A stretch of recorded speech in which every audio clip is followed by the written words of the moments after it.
The new strain of coronavirus has infected thousands of people, mostly in China, killed hundreds in the country, and prompted the World Health Organization to declare a global health emergency. Here's what we know so far. Coronaviruses are a large family of viruses that can cause potentially deadly diseases in mammals and birds. There are many kinds of coronaviruses, but only a handful are known to affect humans. Diseases range from the common cold to SARS, which infected more than 8,000 people and killed 813 in 2002 to 2003. Another well-known coronavirus is MERS, which was first identified in Saudi Arabia in 2012. At nearly 2,500, its rate of infection is lower than SARS but proved deadlier. More than 850 have died from it. In humans, coronaviruses are typically spread through airborne droplets of an infected person's fluid.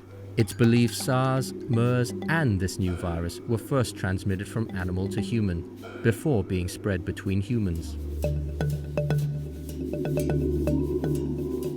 It's believed this new virus, officially 2019 nCoV, was transmitted from an animal to a human at this seafood and live animal market in Wuhan, China.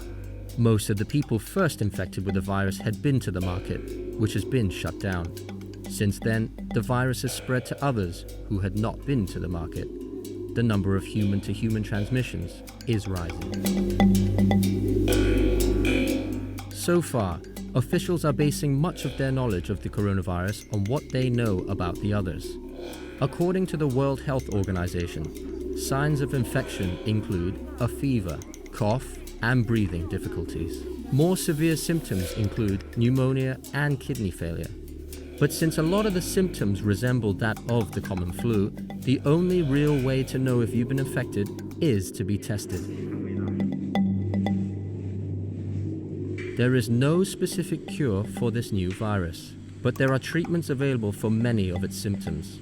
There are cases of people who have been treated successfully and released from hospital.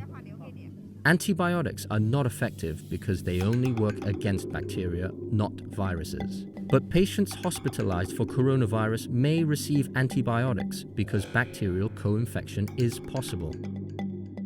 Since this virus is new, there is no vaccine for it, and it's possible there won't be one for years. People of all ages can be infected by the virus, but their symptoms are dependent on how healthy they are. Older people with pre-existing health issues such as asthma, diabetes, and heart disease appear to be more vulnerable to becoming severely ill once infected. Health officials say many people infected only show mild symptoms, which can be effectively treated. Though the number of people infected has surpassed SARS, this coronavirus is believed to be far less deadly. The mortality rate was 10% among SARS patients and 34% among MERS patients. Right now, available statistics put the virus's mortality rate at around 2%. Despite this, the number of infections and deaths have risen every day, sometimes dramatically. The WHO has declared a global health emergency, but it stressed it took the decision to help countries with weaker healthcare systems deal with the virus. Wuhan, which is believed to be the epicenter of the virus, has been under lockdown since January 23rd. Other cities in Hubei province, of which Wuhan is the capital, are under lockdown too. Road, sea, and air traffic is highly restricted as Chinese authorities fight the outbreak. Other countries have also taken big steps. Some are denying entry to people who have recently traveled to Hubei province or other parts of mainland China. A few countries are requiring those returning from China to enter quarantine. Hong Kong has taken steps to reduce the number of people coming in from mainland China, but has stopped short of fully closing its borders.